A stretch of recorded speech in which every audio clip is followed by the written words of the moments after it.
ለነባር ባለሀብቶች ለነባር ባለአክሲዮኖች ምን አይነት አንድምታ ይኖረዋል? ሰላም ሰላም የተወደዳችሁና የተከበራችሁ የብርሃን ፋይናንስ ቤተሰቦች በያላችሁበት ሰላማችሁ ይብዛ እያልኩኝ በዛሬ ቪዲዮአችን የገዳ ባንክ የ1 ሚሊዮን ተጨማሪ አክሲዮን ሽያጭን በተመለከተ አብረን እናያለን። ቢኮዝ እንደነዚህ አይነት አዳዲስ የሆኑ መረጃዎች ሲኖሩ ሁላችንም እንደ ካፒታል ገበያ ተሳታፊ አካላት ማወቅ የሚጠበቅብንን ዋና ዋና መረጃዎች ማወቅ መቻል በካፒታል ገበያ ውስጥ የሚኖረንን እንቅስቃሴ ለማስተካከል በእጅጉ ጠቃሚ ከሚባሉ ጉዳዮች መካከል አንዱና የመጀመሪያው መሆኑን መረዳት መቻል አለብን። ስለዚህ ሁላችንም እንደነዚህ የገበያ እንቅስቃሴውን ከሆነ ነገር ወደሆነ ነገር ሊቀይሩ የሚችሉ አዳዲስ የሆኑ መረጃዎች ኢሹ ሲደረጉ ሲኖሩ እኔ ማወቅ የሚጠበቅብኝ ዋና ዋና መረጃዎች ምንድናቸው? ዜን የካፒታል ገበያው ውስጥ በምን አይነት መልኩ ሪያክት ማድረግ መቻል አለብኝ የሚል ጠቃሚ የሆነን ጥያቄ ማንሳት ከዛ ፐርስፔክቲቭ ማየት ጠቃሚ እንደመሆኑ መጠን ዛሬ የገዳ ባንክ የ1 ሚሊዮን ተጨማሪ የአክሲዮን ሽያጭ ሂደቱ ምን እንደሚመስል አጠቃላይ የሰነደ ሙዓለ ንዋይ ገበያ እንቅስቃሴው ላይ ምን አይነት አንድምታ ሊኖረው እንደሚችልና እኛስ ደግሞ እንደ ካፒታል ገበያ ተሳታፊ ማወቅ የሚጠበቁብን ዋና ዋና ጠቃሚ ነጥቦች ምን እንደሆኑ ዲቴይል በሆነ መልኩ አብረን እናያለን። ስለሆነም እስከ ቪዲዮ ፍጻሜ ድረስ አብራችሁኝ እንድትቆዩ ለቻናሉ አዲስ ከሆናችሁ ቻናሉን ሰብስክራይብ በማድረግ የቻናሉ ቤተሰብ እንድትሆኑ በአክብሮት ጋብዛለሁ። ገዳ ባንክ ከኢትዮጵያ የካፒታል ማርኬት ባለስልጣን ህጋዊ ፍቃድ በማግኘት 1 ሚሊዮን አዳዲስ መደበኛ አክሲዮኖችን ለህዝብ ይፋዊ ሽያጭ ማቅረቡን አውጇል። እነዚህ አዳዲስ አክሲዮኖች ምን ተብለው ይጠራሉ? ኤፒኦ ይባላሉ። አዲሽናል ፐብሊክ ኦፈሪንግ ነው የሚባሉት። እንግዲህ በሁለት መልኩ ኦፈር ሊያደርግ ይችላል አንድ ተቋም ለህዝብ። አንደኛው ፕራይቬት የነበረ ካምፓኒ ፐብሊክሊ ኦውንድ መደረግ ሲፈልግና ድርሻውን ለሰፊው ማህበረሰብ ኦፕን በሆነ ማርኬት ለመሸጥ ሲያስብ አይፒኦ ነው ኢሹ የሚያደርገው ኢኒሻል ፐብሊክ ኦፈሪንግ። ነገር ግን ልክ እንደ ገዳ ባንክ ኦልሬዲ ፐብሊክሊ ኦውንድ የተደረጉ በኢትዮጵያ የሰነደ ሙዓለ ንዋይ ገበያ ሊስት አውት የተደረጉ ተቋማት ተጨማሪ የሚባል ካፒታልን ኢሹ ማድረግ ሲፈልጉ አዲሽናሊ አክሲዮኖችን ምን ያደርጋሉ? ኦፈር ያደርጋሉ። ይሄ ምን ይባላል ማለት ነው? ኤፒኦ አዲሽናል ፐብሊክ ኦፈሪንግ። አዳዲስ መደበኛ የሆኑ አክሲዮኖችን ነው ለህዝብ ይፋዊ ሽያጭ ያቀረበ እንጂ ለመጀመሪያ ጊዜ እንዳልሆነ ሁላችንም ብናቅ ብንረዳ ጠቃሚ ነው። ይህንንም ተከትሎ አዳዲስ ተጨማሪ የሚባሉ አክሲዮኖችን ለመሸጥ ፍቃድ ማግኘቱን ተከትሎ እኛ እንደው ከዚህ ጋር በተያያዘ ልናውቃቸው የሚገቡ ዋና ዋና የሚባሉ መረጃዎች ምንድናቸው ብለን ማየት መቻል አለብን። አንደኛውና የመጀመሪያው እንደ ካፒታል ገበያ ተሳታፊ አካላት ልናውቀው የሚገባ ለምን ዓላማ ነው ብለን ማየት መቻል አለብን። ገዳ ባንክ እነዚህን 1 ሚሊዮን ተጨማሪ አክሲዮኖችን መሸጥ የፈለገው እና በዛ መልኩ ካፒታልን ሬይዝ ማድረግ የፈለገው ለምን ዓላማ ነው? አክሲዮኖቹ ተሽጠው የሚገኘው ካፒታል ምን ሊሰራበት ነው ብለን መጠየቅ መቻል አለብን። ዜን በዛ ዓላማው የምንደሰት ከሆነ አድማየር የምንሆን ከሆነ እዚህ ተቋም ላይ ኢንቨስት ለማድረግ የምንወስንበትን እድል እናገኛለን። ዓላማው ደግሞ ምናልባት ከኛ ጋር አብሮ ማየር ከሆነ ደግሞ ምናልባትም ኢንቨስት ከማድረግ ልንቆጠብ የምንችልበትን እድል እንድናገኝ ሊያስችለን ይችላል ማለት ነው። ስለሆነም ለምን ዓላማ ነው ተጨማሪ ሀብትን ማሰባሰብ የፈለገው የሚል እጅግ ጠቃሚ የሆነ ጥያቄን ማንሳት መቻል አለብን። ሁለተኛው እነዚህ ተጨማሪ አክሲዮኖች በስንት ብር ነው እንዲሸጡ ሴት የተደረጉት? ኦፈር ፕራይሳቸው ምን ያህል ነው ብለን ማየት መቻል አለብን። ይህንን አዲሽናል ፐብሊክ ኦፈሪንግ ኦፈር ፕራይስ ከገበያው ዋጋ ጋር ማወዳደር የምንችልበትን እድል ይሰጠናል። ኦልሬዲ የገዳ ባንክ አክሲዮኖች በኢትዮጵያ የሰነደ ሙዓለ ንዋይ ገበያ ገብተው እየተሸጡ ያለበት ሁኔታ አለ። ያ እንግዲህ የአክሲዮኖቹ የገበያ ዋጋ ነው። ከዚህ በተለየ መልኩ ነው እነዚህ አዲሽናል ፐብሊክ ኦፈሪንግ ኦፈር ፕራይሳቸው ሴት ተደረገው ወይስ ደግሞ እዛ ገበያ ላይ ባለው ነው? ምን አይነት ትርጉምስ ይኖረዋል? ሪሊ ይሄ ኦፈር ፕራይሱ ማርኬት ፕራይሱ ላይ ያለውን ዋጋ ፌክት ሊያደርገው ይችላል ወይስ ደግሞ አይችልም ብለን ማሰብ መቻል አለብን። አብረን እናያለን። የት ነው የምንገዛው ብለን መጠየቅ መቻል አለብን። ሪሊ እነዚህን አዲሽናል የሆኑ የአክሲዮን ሽያጮችን አክሰስ ማድረግ የምንችለው የት ነው? በኢትዮጵያ የሰነደ ሙዓለ ንዋይ ገበያ እናገኛቸዋለን በቀጥታ ወይስ ደግሞ ሌላ አይነት የአሻሻጥ ሂደቶች አሉት ብሎ ማየት ሌላኛው ጠቃሚ የሚባል እንደ ካፒታል ገበያ ተሳታፊ ልናውቃቸው የሚገቡ መረጃዎች ናቸው። የመጨረሻው ደግሞ ሽያጩ ከመቼ እስከ መቼ ይቆያል ብሎ ማየትና መጠየቅ፣ ይሄኛውም ሌላኛው ጠቃሚ የሆነ ጉዳይ ነው። ስለሆነም አንደኛውና የመጀመሪያውን ጥያቄ ለማየት ያክል ገዳ ባንክ እነዚህን 1 ሚሊዮን ተጨማሪ አክሲዮኖች በመሸጥ የሚያሰባስበውን ካፒታል ለምን ዓላማ ሊያውለው ነው የሚለውን ጥያቄ ለማየት ያክል እንግዲህ የባንኩ ዋና ስራ አስፈጻሚ በመግለጫቸው እንደተናገሩት ይሄ ባንክ እነዚህን 1 ሚሊዮን ተጨማሪ አክሲዮኖች በመሸጥ የሚያሰባስበውን ካፒታል የሚጠቀመው የዲጂታል ባንኪንግ መዋቅሩን ይበልጥ ለማስፋፋትና ለማዘመን መሆኑን ኦልሬዲ ዲስክሎዝ ተደርጎልናል። ለሌላ ለምንም ዓላማ እንደማይውል እነዚህን ተጨማሪ 1 ሚሊዮን አክሲዮኖችን በመሸጥ የሚሰባሰበው ካፒታል በቀጥታ የገዳ ባንክን የዲጂታል ባንኪንግ መዋቅር ይበልጥ ለማስፋፋት ይበልጥ ዘመናዊ ለማድረግና ለማዘመን ዓላማ ብቻ የሚውል እንደሆነና በዚህም ባንኩ ሞሮፍ ዲጂታላይዝ ከሆነ ነገ ከነገ በኋላ የሚኖረው የስራ ኤፊሽንሲ ይጨምራል፣ የወጭ ቁጠባው ይጨምራል። በዛም ትርፋማ ሆኖ የሚቀጥልበትና ገበያው ላይ ተወዳዳሪ የሚሆንበትን እድል የሚፈጥርበት እድል እንደሚኖር ብንረዳ ጠቃሚ ይመስለኛል።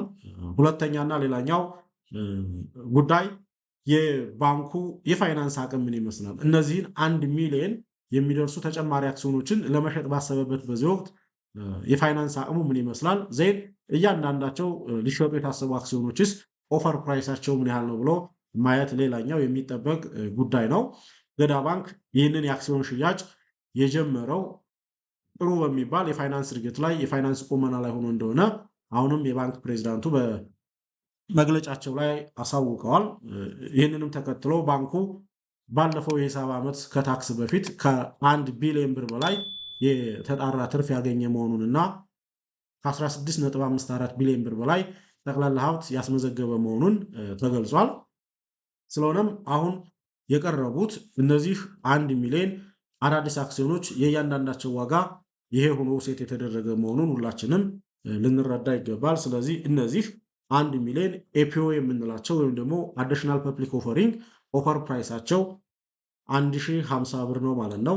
ይህንን 1050 ብር ምናልባት ገበያው ላይ ካለው ዋጋ ጋር ልታወዳድሩት ትችላላችሁ። ገበያው ላይ የሰነደ መዋዕለ ንዋይ ገበያው ላይ አንድ የገዳ ባንክ አክሲዮን በስንት ብር እየተሸጠ ነው?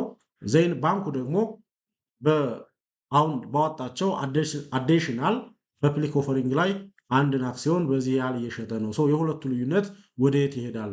ወደዚህ ይጠጋል ወይስ ደግሞ ይሄ ተብሎ ቡም የሚያደርግበት እድል ይኖራል? እሱን ማየት መቻል አለብን። እነዚህን ፋርዘር የሆኑ ኢንቨስቲጌሽኖችን ወስደን እናያለን። አክቹዋሊ ግን እናንተም እሱን ማየት መቻል አለባችሁ። ኋቴቨር ግን አዲሽናል ፐብሊክ ኦፈር ፕራይሱ 1050 ብር ሆኖ ሴት የተደረገ መሆኑን መረዳት መቻል አለብን። የባንኩ ዋና ስራ አስፈጻሚ እንዳብራሩት ይህ የዋጋ ስልት የተመረጠበት ዋና ምክንያት አነስተኛ የሚባሉ መካከለኛ የሆኑ ዳቲዝ ሪቴል ኢንቨስተር የምንላቸው በስፋት ወደ ገዳ ባንክ ኢንቨስት እንዲያደርጉና ብዙሃኑን የማህበረሰብ ክፍል በኢንቨስተርነት ለመሳብ ታስቦ የተደረገ የዋጋ ቅናሽ እንደሆነም ጭምር ተገልጿል። ስለዚህ ይሄ ፕራይስ ሴት ከተደረገባቸው 1050 ብር እንዲሆን ከተደረገባቸው ዋና ዋና ምክንያቶች መካከል አንዱና የመጀመሪያው ምንድነው ማለት ነው?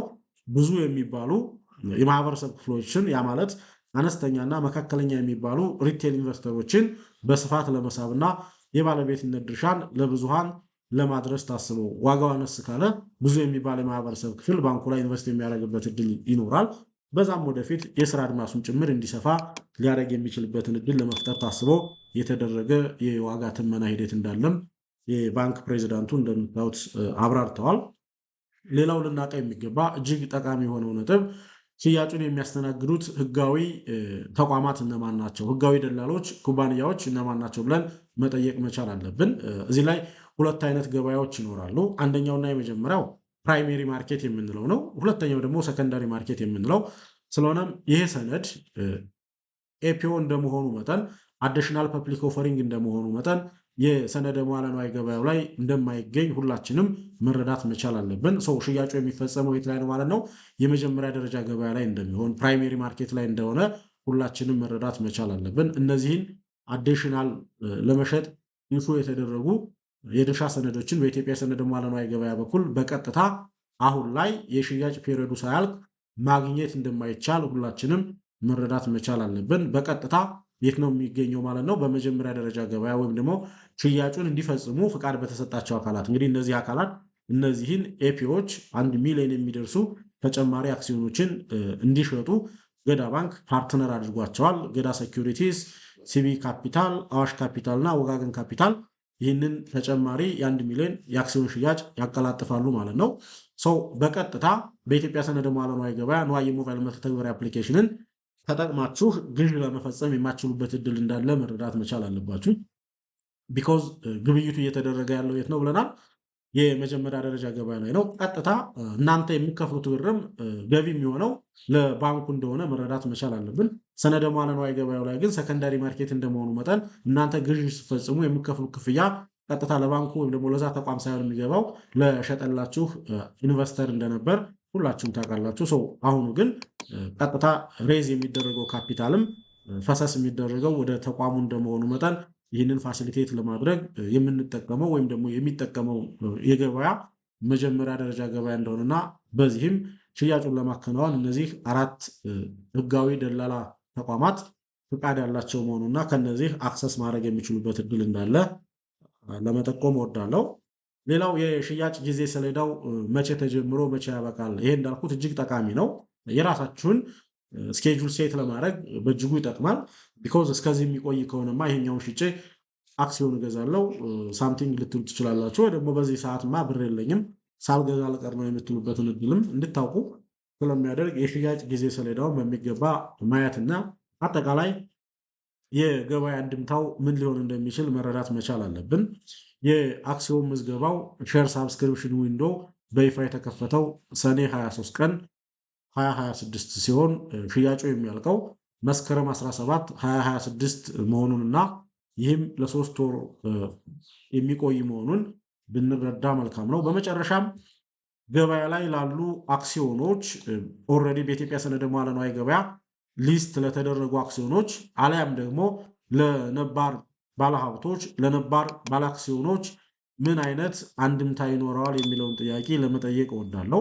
ከዚህ በፊት የገዳ ባንክን አክሲዮን ገዝተው ኢንቨስት ያደረጉ ባለሀብቶች ላይ ወይም ደግሞ አሁን ገበያው ላይ እየተንቀሳቀሱ ባሉ አክሲዮኖች ላይ ምን አይነት የገበያ እንድምታ ሊኖረው ይችላል? ይሄ አዲሽናል ፐብሊክ ኦፈሪንግ ሴት መደረጉ የገበያ እንቅስቃሴውን ከየት ወደ የት ሊወስደው እንደሚችል እስኪ ሀሳብ አስተያየታችሁን ኮሜንት ሴክሽን ላይ አጋሩኝ። ስለሆነም እናንተ በዚህ በገዳ ባንክ አዲስ የአክሲዮን ሽያጭ ላይ ለመሳተፍ አስባችኋል ወይስ ደግሞ ሌሎች በኢትዮጵያ ሰነደ ሙዓለ ንዋይ ገበያ ላይ ሊስት አውት የሚደረጉ ቀጣይ የሚመጡ ተቋማትን እየተጠባበቃችሁ ነው? ቢኮዝ በርካታ የሚባሉ ግዙፍ ተቋማት ወደፊት ይመጣሉ። የእናንተ የገበያ እንቅስቃሴ ምን ይመስላል? እነሱን መጠበቅ ላይ ናቸው ወይስ ደግሞ አሁን ባሉት ሊስት በተደረጉት ተቋማት ኢንቨስት እያደረጋችሁ ነው ያላችሁት የሚለውን ጥያቄ ለመጠየቅ እወዳለሁ። ይህንንም ሀሳብ አስተያየታችሁን በኮሜንት ሴክሽን ላይ ብታጋሩ በእጅጉ ደስ ይለኛል። ተጨማሪ የሆኑ የፋይናንስ ኢንቨስትመንትና የካፒታል ማርኬት ጉዳዮች ሲለቀቁ እንዲደርሷችሁ ቻናሉን ሰብስክራይብ በማድረግ የቻናሉ ቤተሰብ እንድትሆኑ በአክብሮት ጋብዛለሁ። አመሰግናለሁ።